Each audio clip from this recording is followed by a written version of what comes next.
Good evening, everyone. Thank you so much for joining us here tonight for FountainHead's panel on diversity, equity, and inclusion.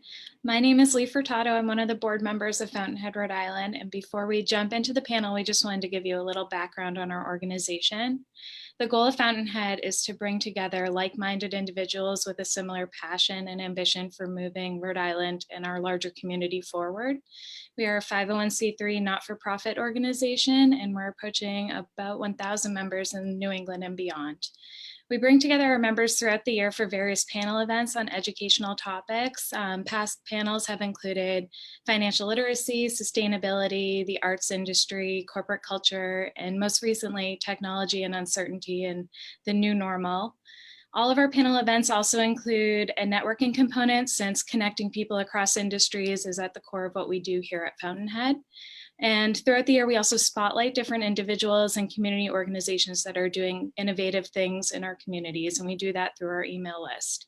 So please be sure to follow us on Facebook, LinkedIn, Twitter, and Instagram at FountainHeadRI, and go to our website, fountainheadri.org, to sign up for our mailing list, because email and social media are the best way to stay on top of what we're doing throughout the year. And we'd also like to extend a sincere thank you to our sponsors, our gold sponsor, Insperity, and our silver sponsor, the Daily Note, as well as the Guild, who's worked with us to reschedule this panel throughout the year and is such a good community sponsor of our organization. Without our panelists, we wouldn't be able to put on these high quality events at no cost to our participants, so we really appreciate them. And throughout the panel, please feel free to include any questions you may have for our panelists in the Q&A box, and we'll try to raise as many as we can. And we just wanted to note that we originally scheduled this panel for June, and we postponed it in the hopes of having a live event. And while that didn't work out, you know, the importance of diversity, equity, and inclusion has only grown throughout the summer, and there's really a lot of momentum in the area. So we're so thankful to have these really passionate panelists here with us tonight.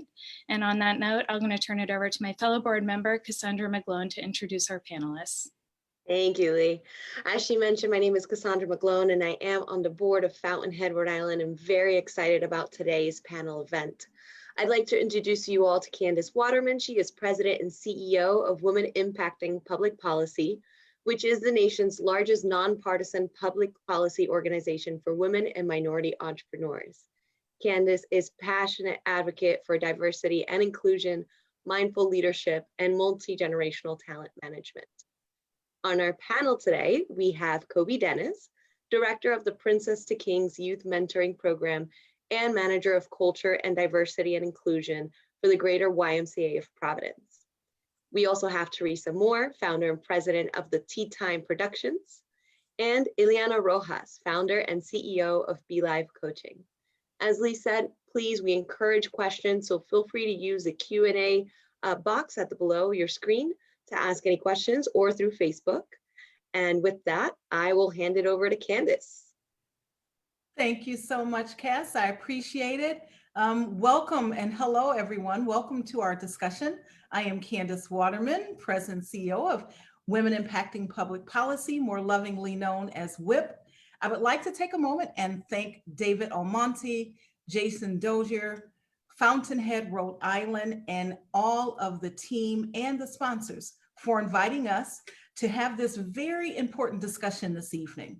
You know, we're 6 months into the pandemic and navigating our new normal. We know that many have been affected, and our hearts and thoughts go out to everyone during these unprecedented times. We appreciate and thank our frontline workers and hope that they continue to remain healthy and safe. And we also hope that you, your teams, and your families are staying safe and healthy as we practice physical distancing and journey the reopening of many of our businesses and schools across the country. Today, I am so excited because I am joined by like the most dynamic group of business owners and leaders.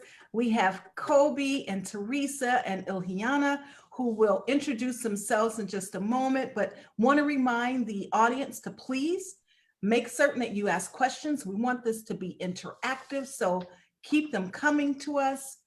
You know, it's no secret we are living in very unprecedented times right now, and the topics of diversity, equity, and inclusion are really trending across the globe. Now, while the topics appear, right, to be widespread across the market, the motivations that really lead organizations and individuals to engage in these conversations continue to be very unique and varied. And tonight is no different, right? We're going to have a real and transparent conversation, and we're going to unpack how people are navigating and creating diverse and inclusive environments.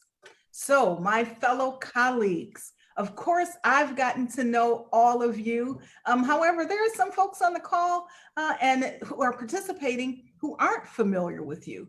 So I would love for each of you to tell us about your companies, tell us about your role as business leaders and owners, so that we can put our conversation into context. And I am going to begin with Theresa.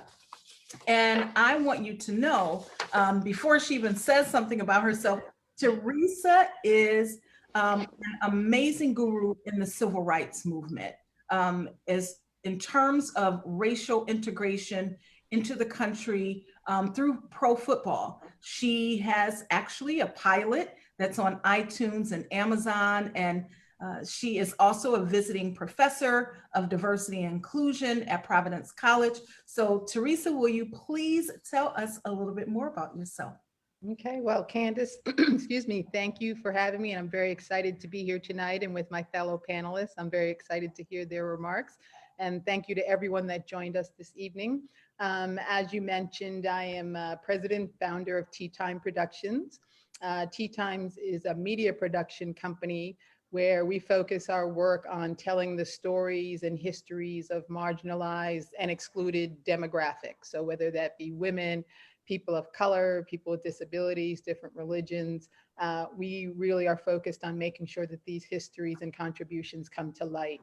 And as a part of the company, we actually have a division called Tea Time Education, which is focused on producing more inclusive and representative curricula to be used in the classrooms, because we know some of the challenges that are going on there.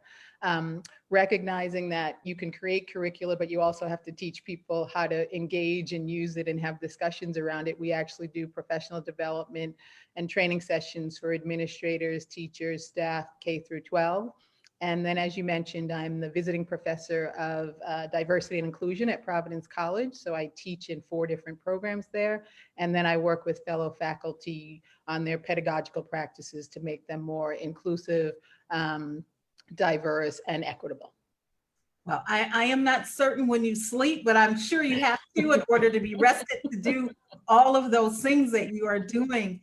Ilhiana, I would love for you to introduce yourself to us as the Hispanic advocate and international motivational speaker. Tell us more about yourself. Thank you, Candace, and thank you again for the invitation to be here. I'm so excited to share this virtual stage with Theresa and with Kobi. It's so exciting. And I'm Ilhiana Rojas. I'm the founder of BeLIVE Coaching and Consulting.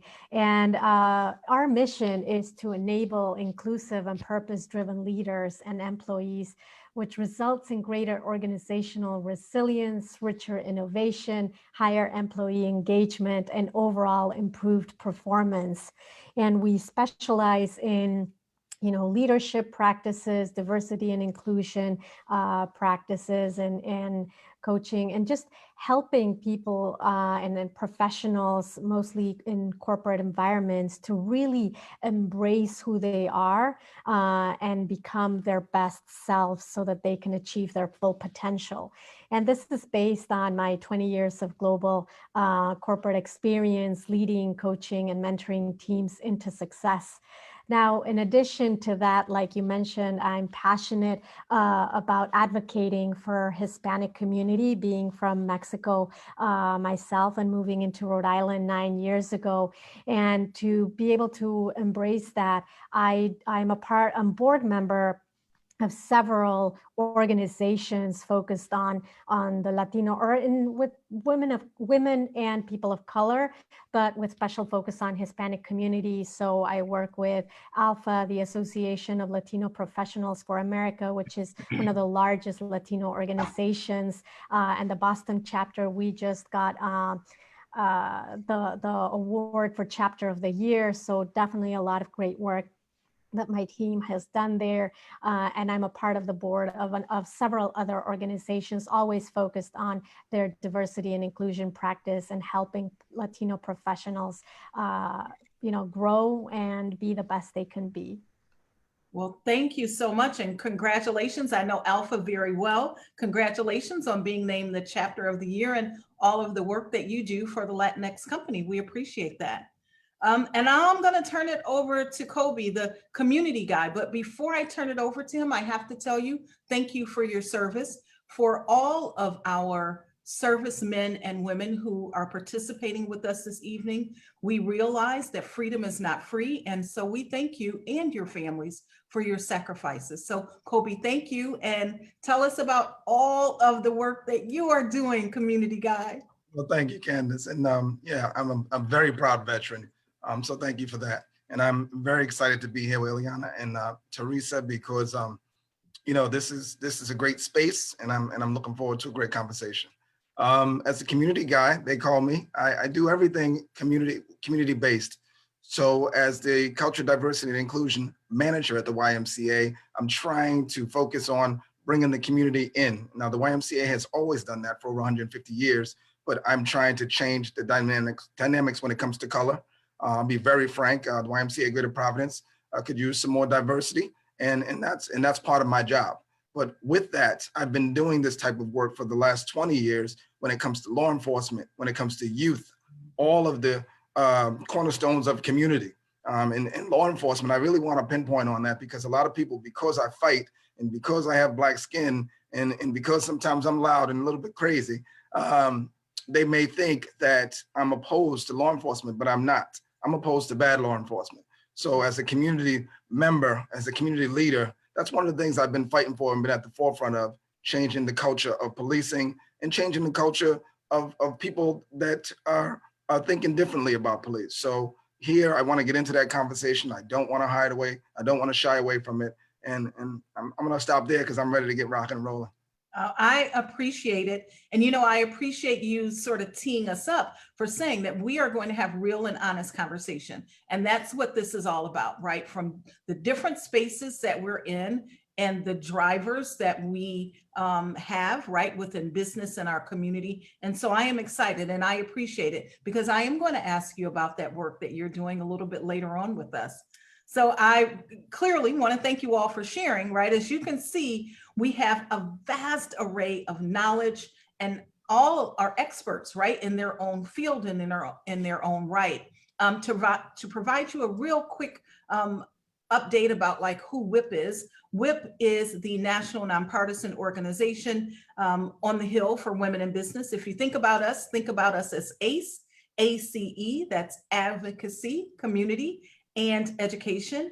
I personally have been in the space of diversity and inclusion and women's business development for over 30 years, successfully owned and sold 3 companies, have been a woman business owner, an executive advocating, and now on the Hill advocating. So I'm just excited to be amongst these amazing 3 leaders that we have on the panel with us today. So now that we have all of that in context and the brain trust that you have in front of you, I want to know, each of you are in different industries of diversity and inclusion, and it means something very different to each of you.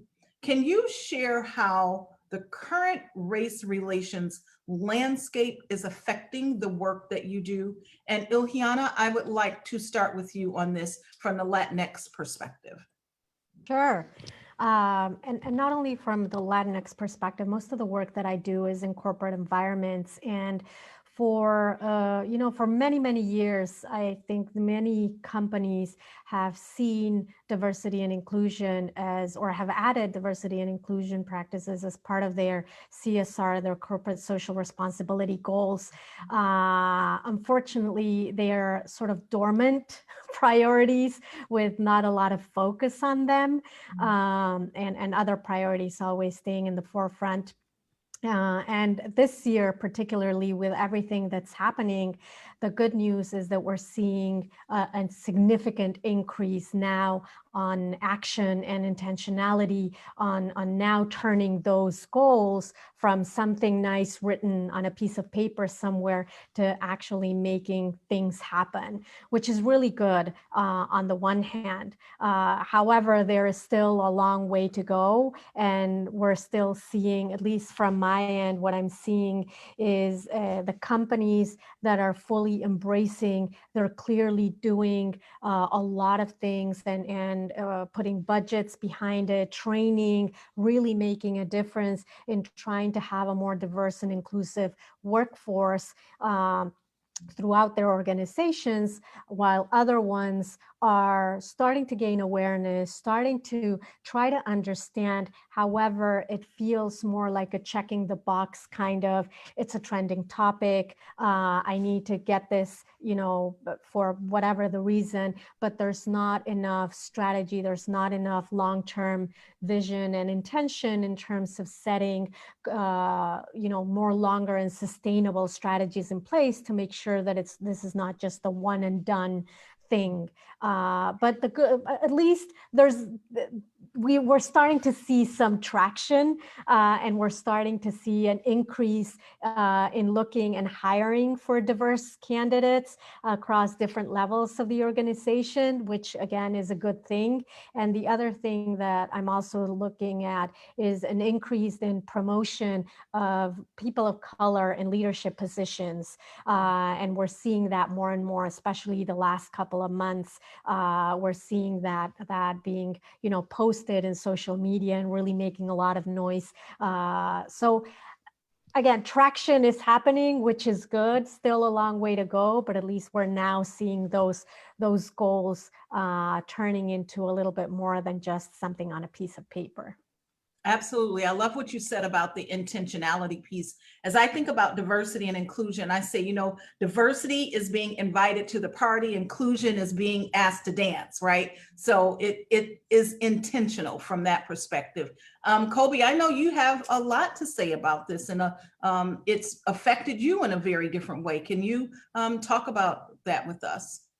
Sure. So I'll talk first about from the community standpoint. I think it's helped to change the mindset of the people when it comes to voting or the census or whatever. It actually activates people more because it puts it at the forefront. So it's unfortunate it takes atrocities and things like that to happen for people to awaken and realize, just how important the vote is, or just how important it is to fill out the census.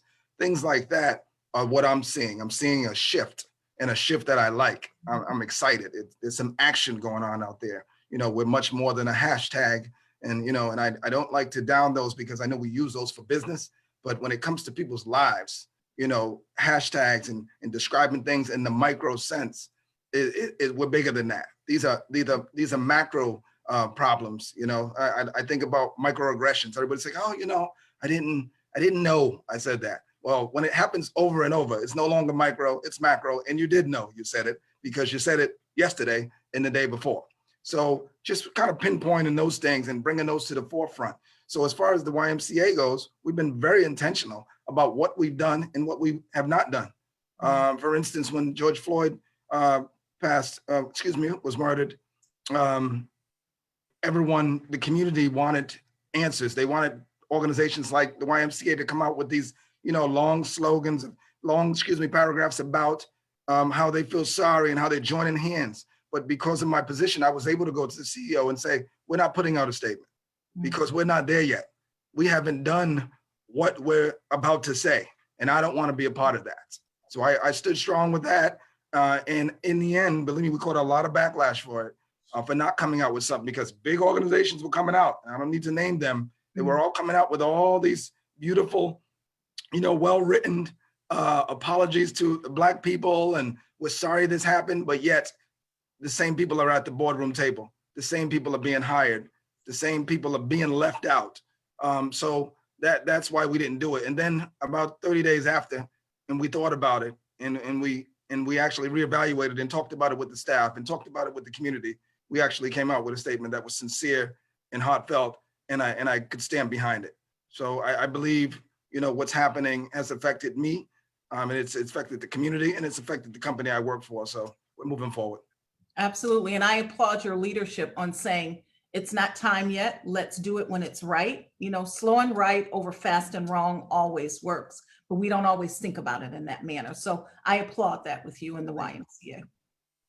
Theresa, I'm going to turn it over to you to talk about how this landscaping is affecting the work that you do. So I think it's kind of a combination of both racial unrest and COVID, which just lay bare kind of the inequities that were already existing, both around race and socioeconomics, right? And often there's an intersectionality of those two. And so it's become a situation in education or in educational venues where you can't ignore it, right? And so what we're seeing is we're seeing a very active student base that's advocating for change. And it doesn't mean they weren't there before, but some of them have been at protests. Some of them are in groups, you know, like the PSU. And so they are demanding change and becoming much more active, both outside the classroom as well as inside the classroom, to challenge the people in front of the classroom to talk about some of these hard discussions. I think despite some of the efforts of our current administration, people are actually reevaluating and critiquing curricula, right? To see where there is BIPOC exclusion and marginalization, right? And this idea of American exceptionalism and not wanting to talk about the faults within our history, people are pushing back on that and saying we have to talk about those faults so that we can move forward and recognize that many of the materials being used in the classroom don't even acknowledge the contributions or histories of certain populations. And so it's not a full history. I think we're seeing people really push to diversify the teaching pipeline. And you know, one of the things that people don't think about is that while Brown versus the Board of Education was this amazing piece of legislation, it had an unintended consequence of wiping out a generation or two generations of Black teachers and Black principals. And we have never recovered from that elimination of them. And hence why we sit here trying to recruit great people to step into the classroom. And to your point, not necessarily just step in, but feel like they're included and welcome.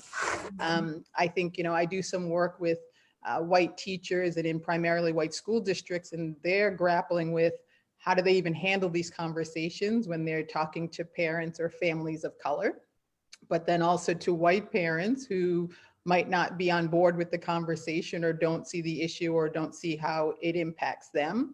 And so it's this idea of trying to make some of these discussions relevant to everyone and also realize that there's a segment of the population that doesn't want to have these conversations. And then finally, I think what you're seeing is an evaluation of the teacher prep programs of how are we really training people to step into not only classrooms, but in, you know, environments like Kobi's where you are influencing youth and you need to be trained to step into those environments and understand what you are, whom you're dealing with and respecting them and not coming from a, you know, negative mindset. And how are we holding these teacher programs accountable for what type of teacher they are producing?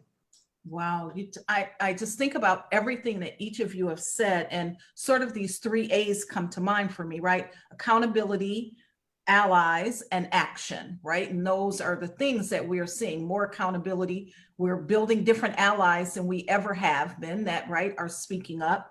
And then certainly we're holding each other accountable.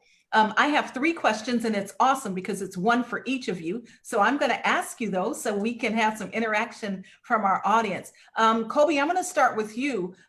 With how was the statement received when you put it out and said, not now, let's get it right and then do it? How was that received? I think it took some time to be adjusted. The staff still wasn't very excited. They wasn't very happy that administration didn't put anything out, because think about it. They're infused with constant messaging from all these big companies on Instagram and Facebook and all, and they were all putting them out. There's commercials out. There were commercials out 2 weeks after, you know, the death, and they were putting these, you know, these unforgiving words up that I just didn't believe in. And then the CEO of the YMCA, he thought about it and said, you know what, you're right. Being a white man, you know, he also wanted to put something out because he felt the pressure, but he actually changed his mind. And so when it finally came out, we were able to talk about it as a group. I think it really spearheaded a lot of good conversation between the staff and some of the YMCA members. That's awesome. Again, I applaud you wholeheartedly. Ilhiana, I would like to ask you a question. Someone says that they've been around for a long time and have seen very different approaches, right, to diversity and inclusion come and go, right? The sort of it's good and we think we've done enough and now we're going back. But can you give advice on how to create more sustainable efforts today, given the landscape that we're in? Yes, sure. For me, I think it really starts with leadership, right? With senior leadership in any company, in any organization. In order to have sustainable practices, they have to be fully invested and believe and embrace that having diversity and inclusion is an important priority for the organization. And that way they start by, leading by example, by making sure that within the companies or the organization's priorities, their strategic plan, diversity, equity, and inclusion strategies are included. And therefore, the whole teams, organizations, different departments will then start to strategize and make sure that there are accurate either trainings, programs, reward systems in place to be able to meet part of those priorities. But to me, I think it starts with leadership. When it's only a department or a group or a team within an organization that believes in this work, then it doesn't really have that great impact across the entire organization or company. So it really starts with leadership and being fully committed into developing these practices, these strategies, and making sure that the plans that are put in place achieve those goals. So I couldn't agree with you more. We've adopted this sort of mantra at our office that this is not a moment, nor is it a movement, meaning beyond the hashtag, to Kobi's point, but this is a lifestyle. And only if you take up the mantle in that manner are you going to have these sustainable changes. So I couldn't agree with you more. Candace, could I just chime in on that? Absolutely. So I think the other two things that I sometimes see is that people put diversity, equity, inclusion as if it's a separate silo, instead of saying that you should look at every aspect of your company or your organization of business and see how DEI is a part of each silo, each component, not in its own silo. Because if it's not baked into all of it, then it just stands out there and easy to remove when things change or new leadership comes in or whatever it might be. So eliminating this idea of as a silo and having it permeate everything. And then I also think when you get to certain companies, it also becomes a financial play, right? Because I teach a business of sports class at PC, and my students kept asking me, did I ever think the Redskins would change their name? And I said, the minute it becomes financially inconvenient for them, they will change the name. And that's exactly what happened. The sponsors of the stadium and other places said, if you continue down this path, we will not be your sponsors. And Daniel Snyder changed his mind in less than 2 weeks, right? So he had locked himself into a corner saying, I'm never going to do it. And within 2 weeks, you now see it be called the Washington team, the Washington team. So, sorry. No, sorry. This is a great, this is our conversation, right? So this is a perfect platform. We have another question, and Cass is going to read that one to us. Yes, thank you, Candace. Very interesting question here, and it's pretty general to all our panelists. One of our attendees is a financial advisor based in Boston. At his firm, it looks like it's predominantly white males, and earlier this year, he became a founding member of the firm's Diversity and Inclusion Council. Now, as a Black gay man, he believes it's imperative for such workplaces like the one in which he is in to have conversations about diversity. And so his council is planning to have someone like yourselves, a panelist, work with the firm's partners before working with the rest of the firm's members. His question is, how would you start to work with such a firm? Would you send a question to the partners, or would you have a roundtable discussion with the partners before moving to the advisors and support staff? I would love to answer that question. You got it. I couldn't wait. I'm like, oh gosh. I saw you. I am starting, great question, because I'm starting a advisory board, a diversity and inclusion advisory board here at the YMCA Greater Providence. Over 150 years in existence, there's never been one. So how I would start it is from the inside. He has to get some of the folks, he has to get some buy-in from the inside. They'll hire, to appease you, someone outside and come in and say, look, we had an expert come in, they talked for a few minutes, we had lunch with them, and now they're gone. It has to be a sustainable practice. And how you make it sustainable and how you make it policy. And as Theresa said, how you are able to enforce some type of budgetary line item for the group. You have to get buy-in from the inside. So some co-workers, and they don't have to be of color, and they don't have to be gay. They can just, it doesn't have, they don't have to be part of the quote unquote, diverse community. It could be any co-worker that is a friend that believes in the mission, and tell them to come on in. And once you form a group, that's where the power comes in. So absolutely. And if you want to offline, I know I always go personal. You want to take this offline and give me a call or text or email and ask how to start it. I'll show you how to do it. Yeah. And I'd like to also chime in. Kobi, you crack me up. You just make me smile. So that's all good. I think two things within that too is I think this idea of a questionnaire allows people to you need to have personal conversations, right? Because if you try to it's the same reason that you probably shouldn't have these conversations over Twitter or whatever, like trying to fit nuance in some of these things into small confined things. And you also get a situation where people are able to interact and you can hear tonality and you can see facial reaction and people start to share their experiences. So I would think anything that you can do in person would be helpful. The other thing that I would say is try not to get caught up in the trap of the individual versus systems and policies, right? Yep. Because sometimes you start to point out, oh, this person did this, instead of looking at what are the policies or the systems or the past practices that have enabled people to continue to do that. So while yes, individuals are important, the systems and policies have to be delved into as well, because often they're the things that allow things to continue decades later when individuals have gone. Absolutely. And I just want to add one more additional thing, because I think you've both touched on very important parts of creating this.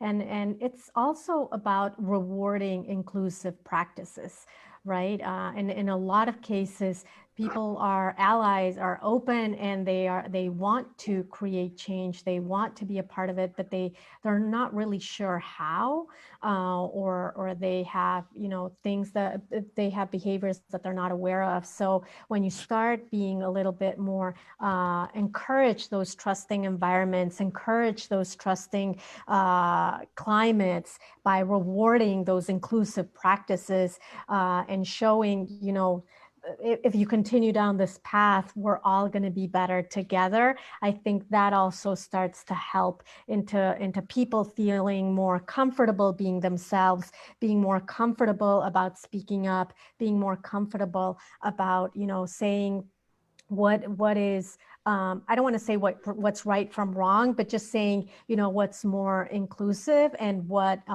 can hinder creating these environments. So I think that's also something very important. Yeah, I couldn't agree more about the safe environment to allow people to show up as their whole selves, regardless if they know, what to say, how to say it. They want to be an ally, need to be taught how to be an ally. So I agree with you. Theresa, I'm going to circle back over to you, because I've got a question about the academia space, right? Because we know that being in academia often provides sort of its own set of unique circumstances. I say that as compared to corporate, if you will, right?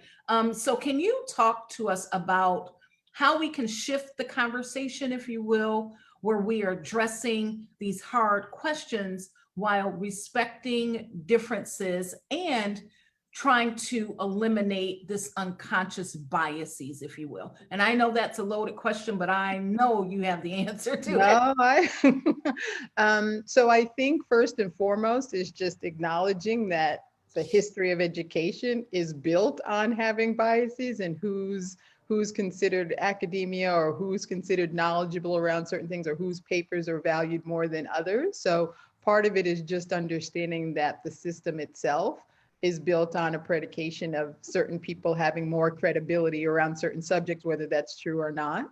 I think the other thing that we focus on, and Kobi mentioned a little bit, is this idea of intent versus impact. Because you often have people say or do something and then say, well, I didn't mean to do that. And it's like, it doesn't change the fact that you've now had a negative impact on a fellow colleague or a student or whatever that might be. And I mean, I've literally had students tell me about things that professors have said to them in classroom that just shaped the trajectory, and in some cases had them drop out of the program, right? So while the teacher might not have meant it in a negative way, there is still kind of this impact. I think you also have to be willing to have the conversations, and Ilhiana mentioned it too, or maybe you mentioned it, is that sometimes you're going to say the wrong thing, right? And I know I do this work, but I still am very guilty of it. And I tell this story, I was doing something with an indigenous chief and I kept calling him chief, thinking I was being respectful. And he was like, Theresa, I'm chief of the chiefs, so I'm Sagamore, right? So while I thought I was being respectful, I actually wasn't, right? But his ability to tell me that I was not correct, and my ability to accept it from not in a defensive thing, but just as knowing you don't know what you don't know, was this amazing kind of thing for me. And I think we also have to recognize that when we make mistakes, we have to be open to apologizing and just saying, my bad, didn't mean to do it, because sometimes we give these half apologies of, well, I'm sorry if it made you feel this, or if it made you, whatever. It's like, you just need to own that you've made the mistake. And I think people are much more willing to be forgiving because you are trying and coming from a place of authenticity and just acknowledging there are just so many things going on in this space that you can't know all of them. And so just be open to that fact. And then the final thing that I would just say also in all of the spaces is that, we've been drawn into this false narrative of it being a zero-sum game, right? That if Black students or Latinx students or Asian students are getting something, then somebody else is losing out.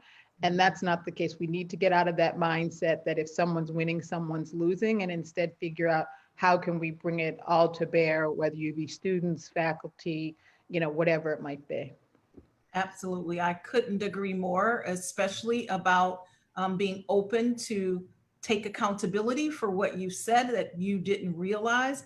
But going back to Kobi's point, now, if you do that again, you did realize, because we can't be held responsible for what we don't know. But the moment we know it, now that's when responsibility kicks in. Kobi, I am going to come over to you because I have a question from the participants, but I also have a question. So I'm going to try to fold them into two, if I can do that. So I want to ask you, right, as certainly, right, let's just be honest, right, as a Black man and a leader in America, right, who maybe has not experienced the same kind of racial tensions in Rhode Island that occur in other parts of the country, or maybe so, but just in a different way, right? I know that you have built this amazing sort of community organization around Building Bridges initiative to help improve police and community relations. So can you talk about what your view is on that meaning, how do we help solve those relation issues? And the second part of the question from the audience is, what can be done to be more successful in recruiting a more representative police force? And I know that's a loaded question, but I already know I asked the right person. So first of all, and thanks for the question. One of the things I'm doing out there right now, and I've realized, is that it is my job to teach people about Black folks. It is your job to teach. People say that, oh, it's not my job to teach. No, I think as a Black man, it is my job to teach you how to respect me. It is your job. It is my job to teach you how to respect my culture and my people and people of color, period. So I don't mind that job. It's a very rigorous, unpaid job. It's stressful at times, but I do it every day and I don't mind. I'm going to keep doing it. I teach my kids to do it. And now I started my own company teaching bystander training. So bystander training, what it is, and we're at Brown University teaching it right now to medical students. Bystander training just involves, teaching folks about microaggressions, about micro-invalidations. Just saying, it does, as Theresa just said, you can't say you didn't know or, oh, I didn't mean that. you're invalidating somebody's being. Oh, I didn't mean to say that I don't see color. That's the worst one ever. Oh, God, it is. Can you say that one more time? I don't see color is the worst micro invalidation in the world, because what you're telling me is you don't even validate the fact that you see that I'm Black, because the first thing you see is my dark skin. So don't tell me you don't see color. Yes, you do. And you see it and you react to it. And depending on your teachings or what you've learned over the years, that's what I'm gonna get. That's what I'm gonna get. So as far as that goes, those are some of the things we're doing, teaching people how to react in situations. And as also Theresa alluded to, she is the professor here, so I'm going to keep going back. As she alluded to, it does sometimes take some time at work, especially, to teach people about how to talk to one another, how to be around people. When's the right time to say, Ilhiana, your name is very nice and it's different. There's a time for that, not at the board meeting. But yes, if Ilhiana decides to take me out to lunch and we go to lunch or do something, yeah, maybe I'll ask about the origin of her name. But if we're at the board meeting and she's the only woman there, probably the only Latin woman there, and you jump up and say, oh, what an exotic name. Oh, that's not the time. And you need to learn that. And I'm going to talk to you about that in the hallway or at the water cooler. So those are the types of things that we have to teach all the time. As far as police relations, we need to be at the table. And one of my favorite examples is being at the kitchen table. People think that there aren't people of color on police forces because we literally just hate the police or no one wants the police officer. I think that couldn't be further from the truth. The reason why there aren't police officers of color for many years is because we haven't been at the table. And we all know if you're not at the table, pretty much you're on the table. And a lot of us haven't been at the table for years. There was no policeman, I'm 49 years old, there was no policeman at any table I ever sat at for my entire life. Think about these young folks. If they don't know the language, they don't know what to do in the trainings, they don't know about the culture, they don't know about any of it, they don't want to be a part of it. And all they see is all this bad. And then there you go. Now we have a whole culture of people that think police are the reason why that all these things are happening. Of course, they could be part of it sometimes, but they're not the reason why all of these atrocities are happening. The reason why we're, lacking in education and in jobs and all these other things. They're being blamed for a lot of it right now. And a lot of people say, oh, he's a police lover. That couldn't be further from the truth. I'm a police, I respect the police and I respect their profession. All right. And when they see me, they respect me because it's mutual. So as far as that goes, the building the bridges, how I did that was just going into the community, some of the toughest places. And I know Rhode Island seems like it may not have many tough places, but it does. It does. It's not where you're from, it's where you're at. And there's some really tough places in Rhode Island. And I went into the toughest places and asked folks to join with the police. And it's taken at least 10, 15 years. Wow. And that's the reason why they're not marching through the streets right now, burning things down and so on and so forth. And I'm not saying it's because of me. It's because of the relationships that I've mended and formed over the years with law enforcement and people of such. Well, thank you. And I applaud your efforts and the hard work, because it is hard work. It's sustainable work to just have the sheer understanding is that we're not all the same, and that's okay not to be the same. And we respect each other's differences. So I appreciate that. Candace, can I just jump in one more thing that Kobi was saying about and talking about Ilhiana's name? Because what happens in the classroom is that sometimes then the teacher says, well, I'll just call you this, right? And just change someone's name, and you're just like, you can't even imagine the level of disrespect that happens, right? So it might take you a while, but you have to make the effort to learn students' name, and we've even had it where some students have talked about at PC that professors never lose their name, know their name or learn it and just call them by a number, right? I'm like, how is that possible, right? So we have to expect the dignity and the diversity to say, I respect your name. It might be different than something that I've heard, but I'm not going to shorten it or change it so that it's easier for me and totally disrespect a part of your identity that is important. That's a great point. I appreciate that. And speaking of Ilhiana, I want to jump over to you, right? You are truly in a solution-driven seat, right? Where you help organizations to build and execute their plans for diversity, equity, and inclusion. We've talked about some of the challenges, but I'd like for you to talk to us, right, about some of those challenges we haven't discussed yet, and some of the solutions that how you see it from a workplace perspective. Sure, thank you. Well, we talked about one of the most important ones, which is leadership, and making sure that leadership truly embraces. So I'll leave that to the side, but to me, I think that's the starting point. The other challenges that I've seen in the workplace is competing priorities and assignment of resources, and it's always been a challenge in the past, but this year, especially just because of the economic situation and impact.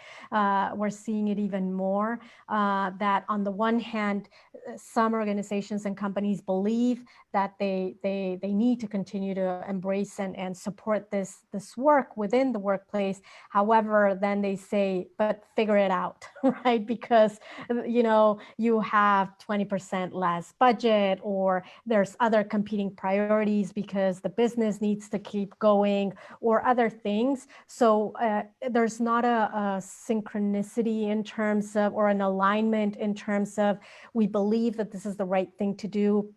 Theresa talked about the financial and economic impact of developing, you know, diverse and inclusive cultures within the business. However, the priorities are given somewhere else, and this is not put forward. So that becomes a challenge in itself in these competing priorities, and people just, or within organizations, are trying to figure out their best.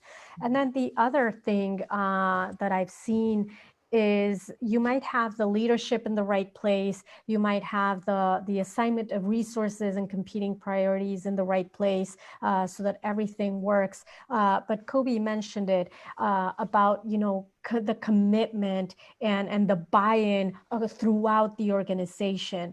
If that doesn't happen, if key leaders, key managers at different levels of the organization, if they don't understand it, they don't buy it, they don't embrace it, they are in the end in the front line of between them and the employee. So if they don't, you know, embrace these, they don't role model these behaviors, if they don't acknowledge and they don't promote, you know, diversity, if they don't help, they don't lead by example, then you can have everything else in place, and the practices and the guidance and the trainings and everything else.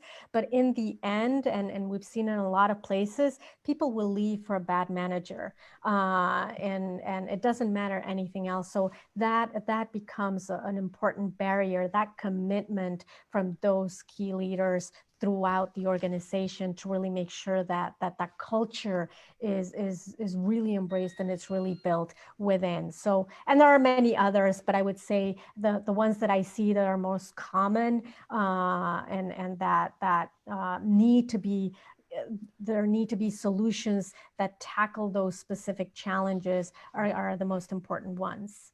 Absolutely. That top-down, bottom-up approach, and everybody meeting in the middle, right? So that it sort of cascades throughout the DNA of the organization. We had a question that came in. Ilhiana, I'm going to stay with you on this. And then Theresa and Kobi, please chime in if you'd like to. The question is, how do you assess impact and real change, right, versus window dressing? And I think each of you has touched on that just a little bit, but just drive that home for our audience. Sure. Well, I'm an engineer at heart, so everything has to be in the end very measurable. If not, then you don't really know if you're creating impact. And I think for this, for me, the biggest metric is engagement. And obviously, there's a lot of other ones, but I think the one that's at the heart is the engagement of that people have within the organization, within the community, within whatever environment it is. If they feel that if there's high engagement, that means that they feel that there's a high level of trust. They feel that they can, you know, really whatever they're doing is tied to their purpose, is tied to who they are. They're being respected. That they understand that their value is being acknowledged, and that will make them come every morning with a smile on their face and giving their best. And and that translates then into performance, which translates into financial impact. But I think the biggest metric, at least the one that I use the most, is engagement, because I think that's the starting point, either forward or not. Absolutely. Couldn't agree more. And for me, it's definitely engagement through sustainable engagement, and then through the policy, because that's the space I'm in, because in my opinion, that's where you get real true sustainable changes through policy effect. Kobi or Theresa, would you like to add anything to this conversation? Theresa, go ahead. Thank you, Kobi, scholar and a gentleman. So I think I completely agree with Ilhiana. And I think the other thing too, and we've heard it a lot, is from in this work, is that it's a marathon, not a sprint, right? So if you see something that's only a year long, you already know that it's challenging, because this work does not change overnight, right? And it can't just be a series of workshops. There has to be continuous pressure against it. So if you're seeing that it's based on short term, or that it's not, or it's only sporadic engagement around it, there's a possibility, and a high possibility, that that's not going to be as effective, because the work needs to be done all the time, not just when something high profile happens, right? And to Kobi's point, you had all these people come out after George Floyd, and and then some of them you haven't heard from since, or if you have, it's I try not to throw a particular retailer under the bus, but they came out with Black Lives Matter, and everything since that has been like 70% off summer shorts, or you'd look great in this outfit. So I'm like, so they have no credibility with me, because we're now however many months later, and I'm not seeing where they're really walking the walk to the talk, right? So I would add in there the top-down effect. I really look at, and in Rhode Island, this is really big, especially with the nonprofit sector. All the people at the top don't look anything like me, and all the people down there working on the front line with the kids, even the police. That's why I said, I love the police, but I have my gripes. At the front line, all the patrolmen and all that, all of color. They'll put the patrolman on the bus. Nice picture. We're hiring diversity, but as soon as you get upstairs, as soon as you get to that table, no one that looks like us. So I measure it by who's at the top. It doesn't have to. We don't have to replace all that. I know a lot of the white men and women get afraid because they think we're coming to take your job. No, I don't. Just move over a little bit. You don't have to. We don't have to take your job. But can you share the position? Can you build up some people of color? Can you get somebody at the boardroom table that looks like me? I mean, it just seems simple. But when companies don't do it for so long, Candace, it's very evident that they really don't have buy-in. It's really just window dressing. And it's really just, as Theresa said, it'll be, workshops. I love all the diversity inclusion workshop. Please don't count me in. I don't want to go, because it's just going to be somebody they're going to fly in, and they're going to come in and tell us how we need to act and how we need to get along, and everybody will be feeling good after it's over. A couple of hugs, and well, in COVID, you might do a couple of Wakandas, and then after that, it's over. So yes, we need top-down change.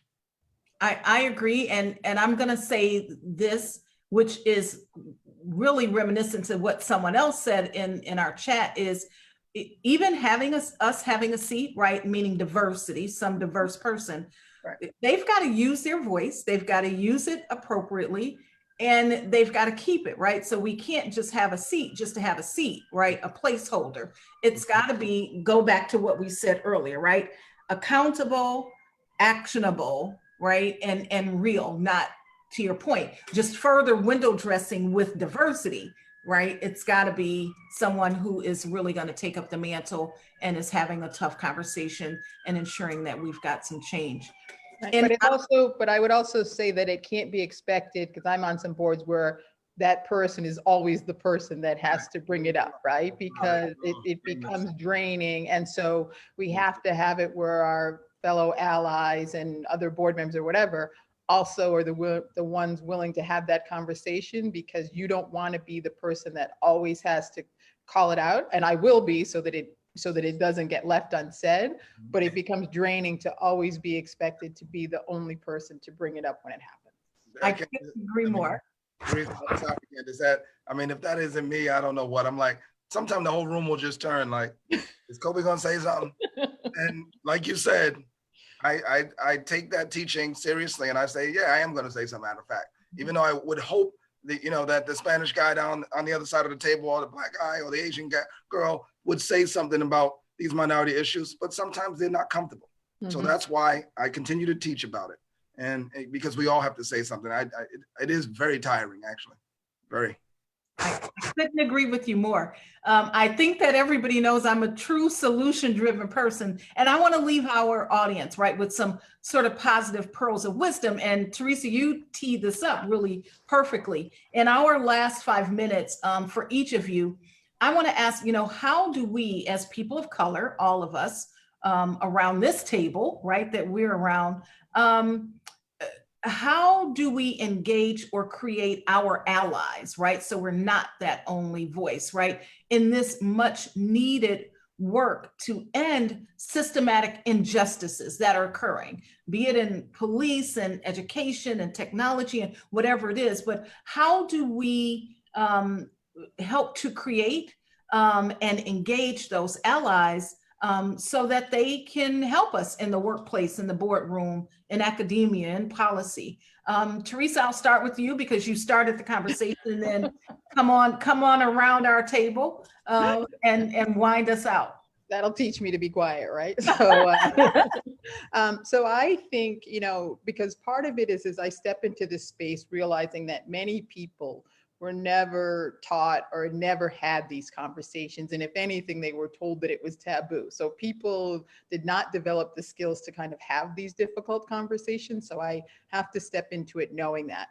But at the same time, I still have to be having some of these conversations with people, right? And part of it is pointing out for some of the people who think they are doing great things, they are actually contributing to some of these things, right? Because everything that's some type of racist or whatever act isn't always a cross burning on or whatever, or using the N-word. Like there are very simple things that can happen that are still problematic and still have these undertones that you might not think about, right? And I'll use an example, although this is kind of, the far end example. Like I look at that woman in Central Park that called the police on the black man watching birds, right? And to me, I'm quite certain if you had interviewed her before it, because she still says it afterwards, that she was like, I don't have a racist bone in my body. I would never do anything racist, whatever, right? But then the minute that it happened, she knew exactly what words that she wanted to say to weaponize it, to say, there is a black man threatening my life, right? So she, so you look at people and you say, there are things that you potentially do and not that egregious on a daily basis that's actually contributing to some of the things that we're talking about. And so getting people to recognize, not only through difficult conversations, but to recognize where sometimes their actions aren't matching up to what they are trying to do. Absolutely. I totally agree. Ilhiana, I will come over to you. Sure.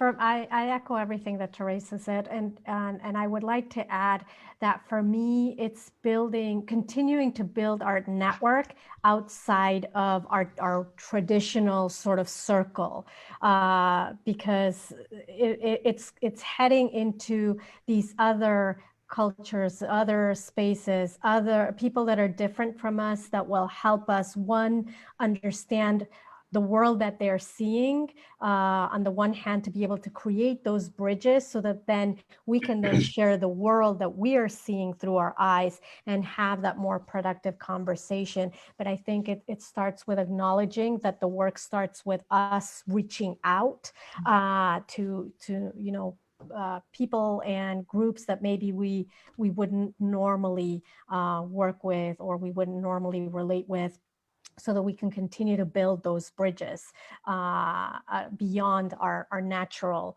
area of influence. I think that's an important piece. Thank you. Kobi, bring us home. And bringing you home. And also I looked at one of the questions in there, so I'm going to do both at the same time. Okay. One of the questions has to do with my answer, with holding everyone accountable. I don't like the black guy or the Spanish guy or what have you that's sitting next to me think that I will ever allow he or she to not stand up, because I'm just not going to do it. So I guess the best way for me to continue this work is to hold everyone accountable, to hold everyone accountable. And as the question was in there by Mr. Montero, that was in the chat, he talked about just because someone is of color in that position, Candace, a little bit what you was talking about, doesn't mean that they're going to do the right thing. Exactly. Well, also, just because someone is of color doesn't mean they know what to do or how to do the right thing or believe that it's their place. Well, I just always want to be known as that guy that is going to hold somebody accountable. And there's people right now in our great state of Rhode Island that I'm holding accountable, and I'm talking to them. I actually hope they're watching, because I'm holding you accountable to do the right thing for your organization, and not just because of your skin color, but because it's right. That is like the perfect way to end this amazing conversation. And that's a call to action for all of us. Do the right thing because it's the right thing, not because of the color of our skin or anything else. And this has been an amazing session. You all know, I think we could talk for another 2 hours. Still have a lot to say, right? I want to thank all of you for sharing, for being transparent.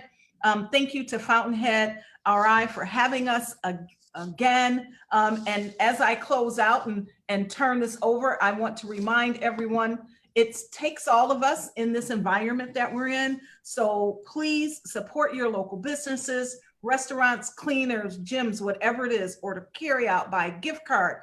Keep our communities whole. We have to support each other. Absolutely. And I will turn it over to you, Lee and Cass. Thank you so much. Well, on behalf of FountainHead, I just want to extend our sincere thank you to the panelists for this really meaningful conversation, and also providing us both inspiration and some action items that we can take with us as we try to work towards a more inclusive community. We also want to thank again our sponsors, Insperity and Daily Note, for allowing us to put on this event. And we want to thank everyone who attended tonight for your time and your support. We hope you'll all follow FountainHead on our social media, and we hope to see you all at a future event. So thank you again to our panelists. This was really, truly so much of what we were hoping to hear and accomplish at this event. Your time and your wisdom is really appreciated. And I hope you all have a great night. Thank you. Thank you all. Have a good night. Thank you, everyone. Thank you, Candace.